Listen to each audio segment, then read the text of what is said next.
Hindi lingid sa fans na 18 or ng SB19 fans na 18 na iba nga ang closeness ni na Josh at ni Stel.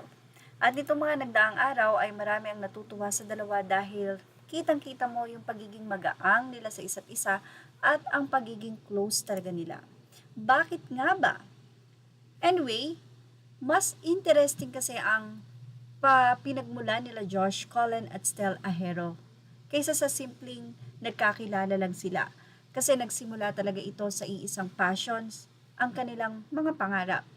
Bago pa ang SB19, pareho silang bahagi ng local dance community. Si Stel, kilala na noon bilang mahusay na dancer at choreographer si Stel Ahero ng SB19. Habang si Josh naman ay mas tahimik at reserved pero consistent sumasali sa dance covers.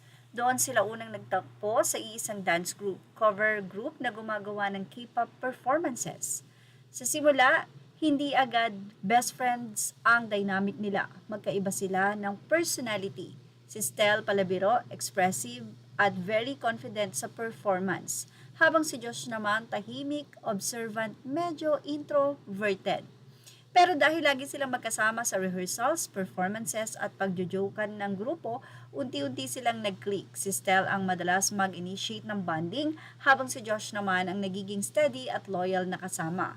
Ang naging turning point, pareho silang nagkaroon ng pagkakataong sumali sa training show BT Philippines. Hindi ito glamorous, sobrang hirap ng training. Mahahabang oras ng ensayo, halos araw-araw, mahigpit na evaluation, pressure na maabot ang K-pop level na standards, limitadong resources at uncertainty kung may debut ba talaga. Dito mas lalong tumibay ang samahan nila. May mga panahon na gusto na nilang sumuko, lalo na si Josh na aminado noon na nahihirapan sa adjustment at pressure. Si Stel naman kahit mas expressive, dumaraan din sa doubts, pero dahil magkasama sila, nagiging support system nila ang isa't isa. Si Stel ang nagbibigay ng energy at motivation. Si Josh ang nagbibigay ng calmness at consistency. Habang tumatagal sila, ang naging core duo na nagdala ng early chemistry ng grupo.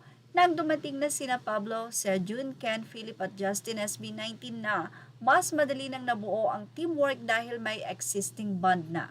Kaya kung titignan mo ngayon ang SB19, yung kulitan ni Stella at Josh, yung natural nilang chemistry sa stage, yung trust nila sa isa't isa, hindi yan bigla lang. Produkto yan ng years ng pagsasama, hirap at shared ng pangarap bago pa sila makilala.